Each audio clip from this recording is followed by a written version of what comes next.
Muy buenas, nuevamente con ustedes aquí en el espacio de la nube para comentar y conversar sobre problemáticas referidas a nuestra realidad nacional y especialmente en este caso a la realidad regional de Puno. Vamos a conversar con René Roque Díaz y con Ismael Cornejo Rosselló de Anderas junto conmigo como parte de los 7 ciudadanos. Nos estamos uniendo paulatinamente, pero antes de hablar sobre la realidad, la problemática o la solucionática sobre la realidad del agro puneño, queremos establecer para todos ustedes, amigos, una puntualización que la consideramos oportuna. ¿De qué se trata? Se trata de lo que es el escenario del altiplano, que es una ecorregión. Ustedes saben, el altiplano empieza en la raya, en el límite con el Cusco, donde por el divorcio de aguas se va hacia las aguas al Vilcanota, que forman posteriormente el Urubamba, con aguas nacidas en Puno, en las alturas de los nevados de la cordillera Real, y termina en Humahuaca, en Argentina. Son 200.000 kilómetros cuadrados, de los cuales los más importantes están en la cuenca, en la hoya del Titicaca y básicamente en la parte occidental del Titicaca, es decir, todas las inmensas praderas que median entre Huancanea, Zángaro, Ayaviri, Puno, San Román. Ese es un escenario de privilegio que lamentablemente ha sido ninguneado, ha sido disminuido en su valor ingénito, porque es el origen de la papa, el origen de la quinoa, el origen de todos estos cereales, de todos estos granos andinos fundamentales y de estos tubérculos, ¿no? Que según los botanistas dicen que la papa no es un tubérculo, sino es un tallo modificado. Pero esos son tecnicismos. Entonces, lo que quiero que ustedes sepan y valoren es cómo en una plataforma que está a 3.800 metros, 10 metros, 20 metros, con esas variaciones, es un lugar donde se genera vida, riqueza, cultura y vitalidad en su gente, porque ha sabido establecer lazos fundamentales con el desarrollo del campo y hacer de la agricultura una propuesta que inclusive hasta ahora es parte de estudio de aquellas personalidades que están vinculadas con la agro, eco, arqueo, agricultura en el altiplano.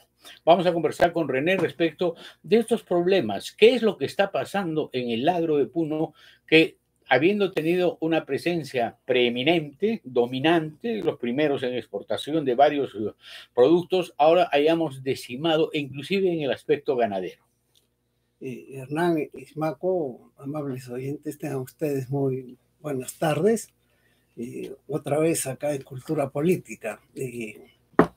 Conversado por Hernán, yo le añadiría que hay que ver la geografía en su integridad. Si bien es cierto que el altiplano es lo preponderante, son casi 61.200 kilómetros cuadrados, en la parte circunlacustre que solo representa el 0.2%, no 14.2 kilómetros cuadrados, pero tenemos la selva que representa casi el 31% del territorio de Puno. Y permítame agregar 2 puntos que son importantes, Hernán Ismaco, que sería la tierra y la propiedad, ¿no? Y el otro aspecto sería la historia agraria, que es también preponderante porque está dentro de la reforma agraria de 1969. Creo que en ese escenario podemos más o menos detallar cuál ha sido la actividad agraria en el departamento y cómo se deviene al 2024. Sí, gusto en saludarlos, amigos oyentes. Yo quiero dar un abrazo a René y darle la bienvenida a esta conversación. Somos amigos de años y ahora estamos como en los buenos tiempos de toda la vida, ¿no? Y el tema es, como todos los que hemos venido tratando en este ya 7º programa, los 3 primeros de ensayo, bueno, nos vamos afiatando, es complejo. Yo diría que hipercomplejo, porque para mí no les parece real que no solo se trata de la agricultura como tal, de la tierra y lo que la tierra produce, sino lo que está vinculado directamente con lo que la tierra produce, que es la ganadería. Y siempre se han trabajado estos 2 temas de una manera conjunta, como si hubiera una simbiosis entre agro y ganadería. Y para mí ha sido una inmensa sorpresa que después de tantos años regresar a Puno y saber, por ejemplo, un dato, René Hernán, que es escalofriante, ¿no? Cuando éramos primarios o secundaria, etcétera, Puno tenía récord en producción de los productos agrícolas, una papa, quino, etcétera, habas, pero en ganadería también éramos campeones, a pesar, obviamente, comparándonos con los países del occidente, por ejemplo, una leche de cuando trabajaba en Ayaviri, una vaca de leche, ¿no?, producía 27 litros por día. Obviamente las Holstein de Holanda producían 45, 42, pero ahora no sé si producen 15, 14 litros por día, ¿no? Y además, el otro dato sustantivo es que de la tierra que se cultiva en Puno, antes cultivaba pues casi el 70% de la tierra, y su producción era así. Ahora el 20%, el resto se ha dejado. ¿Por qué ya no se sigue cultivando el resto? ¿Y a qué se ha dedicado entonces la población puneña? Habida cuenta que la consecuencia de estos hechos, ¿no?, que hay que, como dice bien René, analizarlos desde la reforma agraria, estos hechos tienen una consecuencia letal para el destino nutricional de la población puneña, de sus niños, etcétera, ¿no? Entonces, para mí me parece que juntar estas dos dimensiones de un real problema único es vital, ¿no? Ahora, en ese aspecto ha sido traumática la reforma agraria, ha tenido un viso de orden restitutivo del valor de la propiedad, de la persona, de la reivindicación de la gente vinculada al agro y a la propiedad de la tierra y darles nuevamente esos espacios. Pero después se ha sucumbido con una serie de ensayos que han abortado las cooperativas agrarias de producción, las sociedades agrícolas de interés social, después Puno inclusive como ejemplo de propiedad social, etcétera, y después viene el malhadado decreto ley de 1988 del 006 de la democratización del agro, etc. Todo eso ha hecho que se colapse el territorio productivo en Puno y no se ha pensado seriamente en el manejo adecuado del recurso agua, en la definición de la propiedad de la tierra. Hay comunidades que, como yo he hablado varias veces, son unas especies de entelequias, son seres perfectos desde el punto de vista de solidaridad, de interrelaciones, pero productivamente son negativas. Y entonces no se está haciendo nada realmente para fortalecer la producción agropecuaria en Puno a través de propiedad, de pequeña y mediana propiedad, y se ha satanizado a los productores o a la gente que tiene esas perspectivas.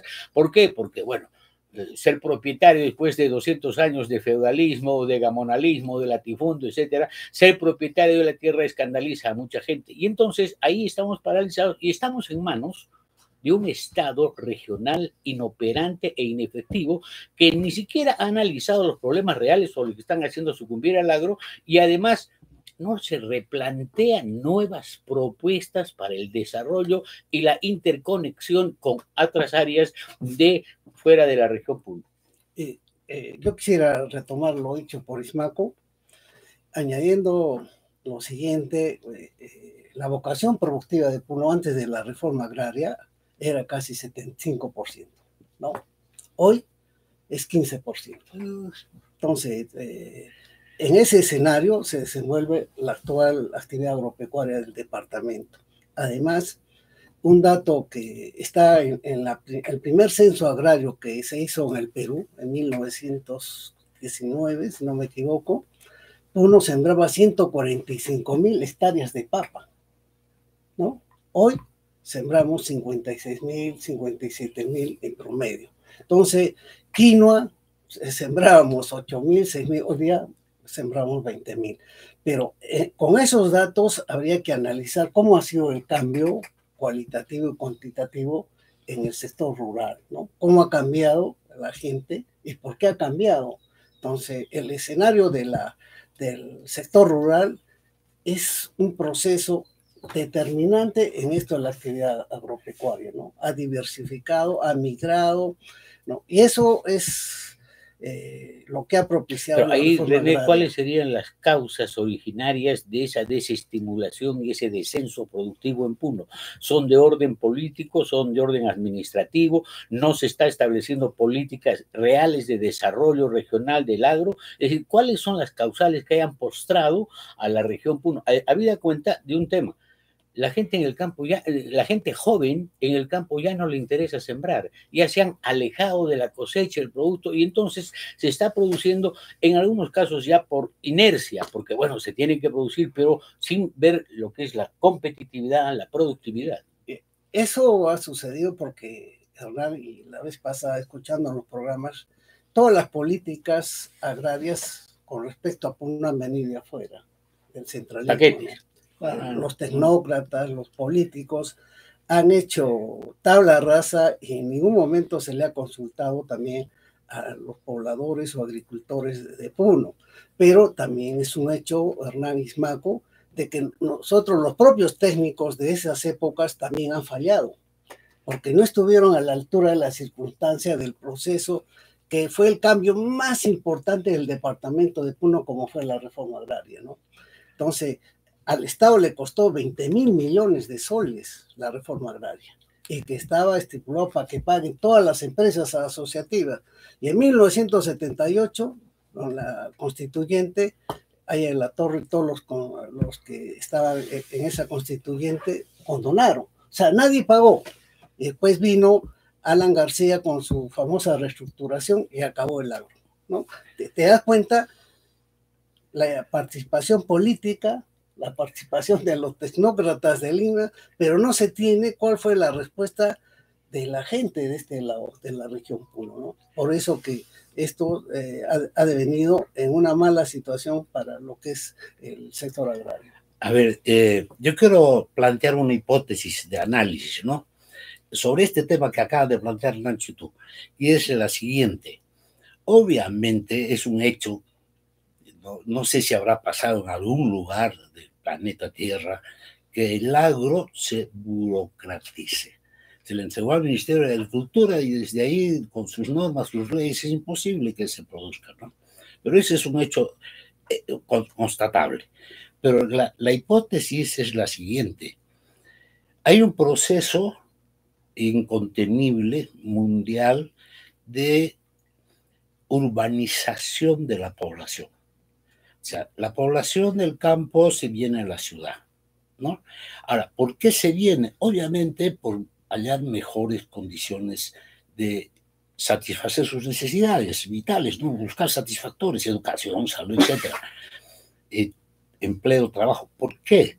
Porque las políticas no han industrializado el agro como se debería haber hecho, y otros, en Europa se industrializa el agro y la población queda menos, pero produce porque tiene valor agregado, tiene valor agregado, lo que no ha pasado en Puno. Y obviamente no fue problema de los gobiernos regionales, es problema de la política nacional, del centralismo, como bien has planteado, ¿no? Entonces es como se ha dado un salto de garrocha, ¿no? Es decir, se ha pasado por alto una etapa histórica importante del desarrollo del agro, que es su industrialización, ¿no es cierto? De manera tal que ahora el agro sigue como hace 40 años, pero ya con casi sin recursos, con familias aisladas, abandonadas, que tienen que hacer. Hasta cuando Fujimori entró y eliminó de paporrete el Banco Agrario, por ejemplo, ¿no? ¿Te acuerdas de eso? Tú trabajabas ahí. Lo eliminó y ya ni siquiera préstamos para las familias campesinas ni para nadie, ¿no? Es decir, sálvese quien pueda. Entró el capitalismo duro sin industria de apoyo. Y entonces, obviamente, la población se dedicaba a ¿qué? Ahora la población es informal y comerciante. Esa es para mí es ¿qué les puedo llamar? Una tragedia, un drama, pero es histórico, no es lo que está pasando. Y ahora no hay visos de solución, parece que el agro está languideciendo, está agonizando o está a punto de ser liquidado y no tiene la fortaleza del caso como para poder salir adelante por emprendimientos individuales o colectivos de algunas asociaciones, como tú ves, de las cuencas lecheras que hacen transformación de los lácteos, etcétera. Es decir, el panorama es incierto y no se avisora ninguna salida alternativa, ningún plan que energice y vuelva a vitalizar el agro puneño. ¿Tú qué opinas respecto de esto, que es dramático? Lo siguiente también creo que tenemos que darnos cuenta que después de la reforma, de la reestructuración, la gente del campo cambió, ¿no? No hubo un relevo generacional, ¿no? Las oportunidades, la rentabilidad del campo decreció porque la tierra se parceló, ¿no? Entonces, actualmente la rentabilidad es baja en Puno. Antes, Ismaco recordaba que Puno era la capital ganadera del Perú, ¿no? Teníamos, antes del 69, 7 millones de ovinos. Teníamos casi 650,000 vacunos y casi 2 millones de alpacas. Hoy tenemos 2 millones de ovinos, ¿no? El vacuno ha subido por esto, por la actividad de la leche, pero las alpacas también bajaron, tenemos 1.700.000. Entonces, el capital pecuario ha decrecido, no solo por efectos de sequías e inundaciones, sino por la propia dejadez que el campesino ha dejado de capitalizarse, porque las tierras se han comprimido en áreas y ya no se hace producciones extensivas. Entonces, Hernán, antes tocabas lo que es el aspecto del agua. Tampoco hay políticas de agua, hay una ley. Sí, pues son los 3 puntos medulares, ¿no? Hídrico, pero de acuerdo a los datos que yo tengo, por ejemplo, el Ministerio de Agricultura dice que tenemos 12,000 hectáreas bajo riego. ¿No? Eso es mentira. Tenemos más, pero también tenemos que resaltar de que tenemos más de 500 obras de infraestructura de riego, pero no se utiliza ni el 30%. Entonces, falta desarrollo agrícola, falta que las instituciones puedan coordinar, interrelacionarse y hacer políticas agrarias con respecto a lo que es la geografía de Puno. No tenemos una política ni siquiera de selva, ¿no? Tenemos, lo único que hace el gobierno regional y las municipalidades son atenciones para asistencia técnica de capacitación. Pero Ismaco lo ha puntualizado, no hay valor agregado, no hay industria. Y en este sentido, permítame decir lo siguiente. ¿Y dónde está el aporte del empresariado privado? ¿Cuál es su rol en Puno, no? Inclusive se está alejando por muchos medianos propietarios en Puno, ya están yéndose de la producción ganadera, ya no están en Puno, se han desestimulado, no hay el mercado adecuado, es muy difícil lidiar contra el clima, etcétera. Y entonces tenemos ahí un problema crítico. Y yo creo que se debe repensar, porque tenemos la obligación de estar en el siglo XXI y analizar las circunstancias y las variables que confluyen en esa problemática para determinar qué es lo que se hace y no solamente arrasar los análisis anteriores y los proyectos anteriores que han abortado y han fracasado. Entonces, sería dable, tú que tienes experiencia, volver a buscar algo de propiedad mediana de la tierra con gente que ponga el punch, el músculo, la pasión y la decisión de hacer ganado estabulado y de tener su productividad con la seguridad de que hay detrás de ello fuentes hídricas que permitan cierta estabilidad y lidiar con solvencia frente al clima. Ese es un tema bien crítico. ¿Por qué? Porque cuando, por ejemplo, iban a ver las irrigaciones frustradas del Proyecto Especial Binacional Lago Titicaca, se dijo que todos los que iban a ser beneficiados iban a ser de comunidades campesinas, y las comunidades campesinas son tan gelatinosas y endebles respecto de la productividad que se iba a dar agua, se iba a dar posibilidades a gente que no tiene el empeño ni la voluntad de hacer una gran transformación del agro y de su propia existencia. Ya, partamos también de lo siguiente que la vez pasada ustedes estaban comentando de los gobiernos regionales. Las inversiones del gobierno regional y de las municipalidades, que son el 99% rurales, salvo Juliaca, Puno, que son urbanas, ¿no? No llegan ni al 3%, ¿no? Y les doy otro dato más. La campaña agrícola en Puno, ¿no?, la asumen los propios productores de casi 300.000 hectáreas. Les cuesta casi 1.300 millones de soles. ¿Quién la asume? Los propios productores. O sea, no tienen tecnología, no tienen maquinaria, no tienen nada. Entonces, una agricultura, ¿no? Una agricultura que no tiene financiamiento con créditos, que no tiene posibilidades de capitalización, de innovación tecnológica, de investigación. Entonces, es una agricultura que va al despeñadero.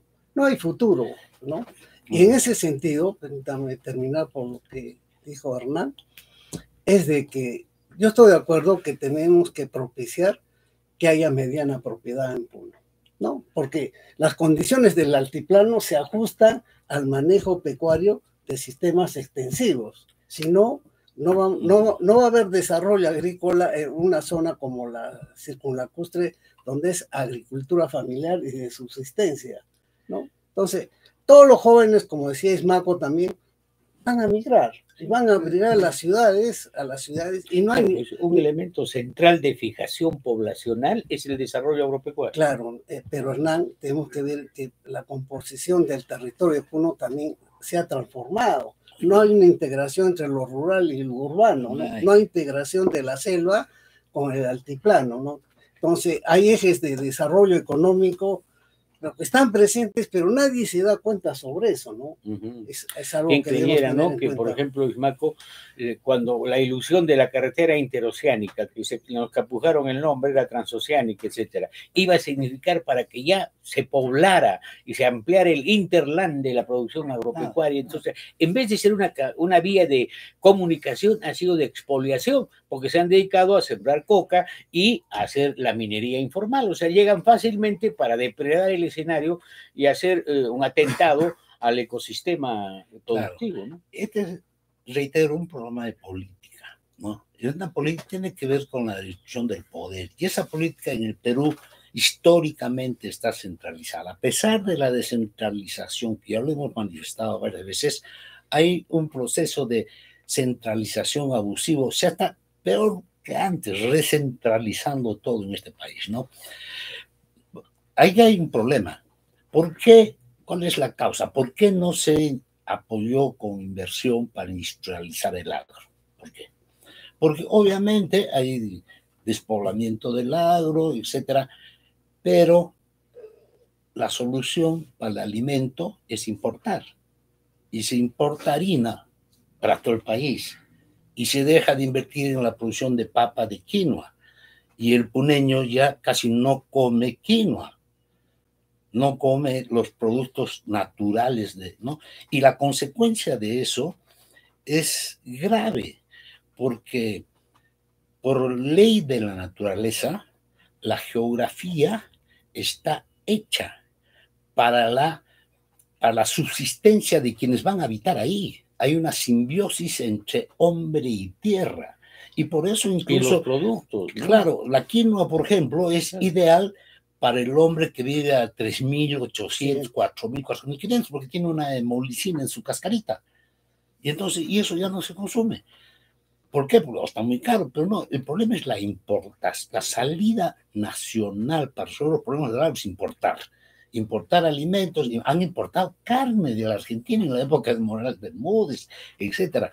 De manera tal que ese es manejo del poder del nivel central. Y eso la población tiene que, digamos, hacer conciencia de eso, ¿no? De eso. Y obviamente hay familias que yo he conocido en Ayaviri, sin mucha extensión de terreno, han hecho, y es mediana propiedad. Y eso es lo que hay que restaurar. Yo tenía mucha ilusión cuando se dijo en la propaganda, cuando salía el gobierno de Vizcarra con el profesor Castillo, que iba a una segunda reforma agraria. Y yo inocentemente, o incluso a mi edad, pensé que iban a trabajar estos temas. Pero no ha sido así, ¿no? Claro, es un demagogia completa, ¿no? En todo caso, hay que reformular las políticas. Ese es el tema crítico, o sea, cómo repensamos el tiempo actual y con los elementos que tenemos a cargo, instrumentales, operativos, organizativos, ¿qué es lo que se puede hacer? ¿Cómo se puede inducir, meterle un termocauterio o un yauri al organismo regional como para que reaccione y deje de ser el empleado de segundo nivel que acata de rodillas las disposiciones que da el Ministerio de Riego y Producción Agrícola, y todos los niveles de centrales? Es decir, ¿cuándo vamos a aprender a pensar nosotros y a razonar nuestra propia realidad y establecer medidas que nos hagan salir de esta postración y dejen de que el Puno sea un departamento expulsor y donde haya dicha, haya tranquilidad, haya felicidad? Además, que se enfrente, Ismaco, lo que significa la eventualidad climática que zarandea y que tiene hostilidades y tiene bondades. Uno ha visto ahora, por ejemplo, viajando por las carreteras de Puno, qué bello es el campo, lleno de verde y de sembríos de alfalfa, de papa, de quinoas, etcétera. Y entonces uno se queda pasmado, pero eso es por un año lluvioso y cuando hay años de sequía, cuando el agua escasea, etcétera, y no se tiene nada de intermediación tecnológica, como dices, como para que se pueda capear ese temporal. Es decir, al principio dije, recurso agua, propiedad de la tierra, que son fundamentales para la fijación poblacional. Coincidimos en algo con Ismaco y contigo, Hernán, es de que faltan pues esas políticas, yo diría, para mí, desde el gobierno regional. Los técnicos no conocen el territorio de Puno, no conocen. ¿Sabes por qué te digo? Mira, la puna seca es diferente a la puna húmeda, pero cuando el gobierno regional hace un proyecto, ¿no? Hace igual para los dos.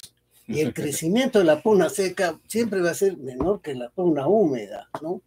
Entonces, si tú conoces bien el territorio y también has tocado un tema, las cuencas, las microcuencas, de las posibilidades que se tiene que trabajar con ese sentido territorial y de manejo de cuencas, yo creo que ahí va a estar la base para que las políticas estén bien establecidas, ¿no?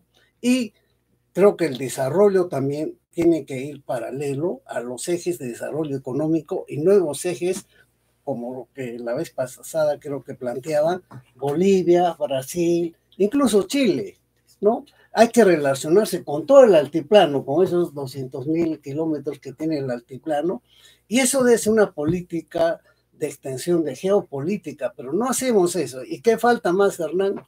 Falta que la universidad cumpla su rol también. ¿Qué hace la universidad, no? En este tipo de situaciones, valga la hora traer a colación que la universidad se formó sobre dos especialidades, agropecuaria y veterinaria, ¿no? Y no se hace. No se hace. Eso es un tema bien crítico, ¿no? Ahora, yo pienso que de todas maneras tenemos que establecer las bases como para poder salir adelante en el aspecto de la interconexión del altiplano con la selva. Hay posibilidades con el cacao, con el café, con la producción. Es decir, ¿por qué no se establecen escenarios? Al principio puede ser de piloto, experimentación, pero se asigna territorio a gente que tenga voluntad de producir. Estamos ya agotados de la colonización heroica de gente aymara y quechua que han ido desde hace más de 100 años, ¿no? Para ingresar a la selva de San Juan del Oro, básicamente, ahí hasta punto 4 en Astilleros, es decir, grandes héroes, pioneros, sacrificados. Pero ahora, ¿por qué no se hacen programas de extensión agrícola y pecuaria? Porque nos estamos olvidando, nuestro énfasis es tan vinculado a la tierra que nos estamos olvidando de que ¿por qué no tenemos una adecuada producción de llamas? Y con fondo genético, y fortalecer a las alpacas, etcétera. En las ferias se ve la belleza de las alpacas, de los coloridos, etcétera. Además que se experimentó con alpacas hace 70 años y dijo, no, solamente alpacas de fibra blanca. Y la gente acató, pues, y alpacas de fibra blanca, y cuando se han dado cuenta que más bello es la fibra negra, la fibra de café, recién están retomando el asunto y se ve los huacayos, los suris de una gran potencia, ¿no? Bueno, vamos a seguir hablando en el siguiente programa sobre esta temática. Nuestro equipo de producción nos ha dicho que para no cansarnos nosotros ni ustedes, ya tenemos que terminar el programa. Les damos las gracias. Estamos en este momento frenados. Estamos recién empezando a correr. Y para la siguiente, supongo que será de acá a 2 o 3 días, vamos a continuar con el mismo programa, la problemática del agro, a ver si bocetamos algunas salidas alternativas, pero básicamente en ese aspecto. El agro es vital, es medular para el desarrollo social, emocional, económico, productivo, afirmativo de identidad de los pobladores del altiplano y de la selva, en ese enlace que debe haber entre altiplano y nuestras selvas altas y bajas, ¿no? Yo creo que sí, Renato, y para que la gente no se sorprenda, Genaro Matute hizo su tesis de doctorado en ESAN sobre alpacas, ¿no? Entonces van a decir, ¿por qué Ismaco? Y puede decir, no es así. Todos tenemos que opinar y a poder versar sobre esto que ustedes también conocen, ¿no? Y la gente también que nos ve. Bueno, y además que conocemos porque hemos caminado a pie y a caballo desde niños por varios lugares, triscando los collados y sintiendo ese amor, esa impregnación por la tierra, ¿no? Bien, entonces, en lo dicho, y como dijo Tintín San Agustín, aquí es el fin. Eso es una nota de Ricardo Palma.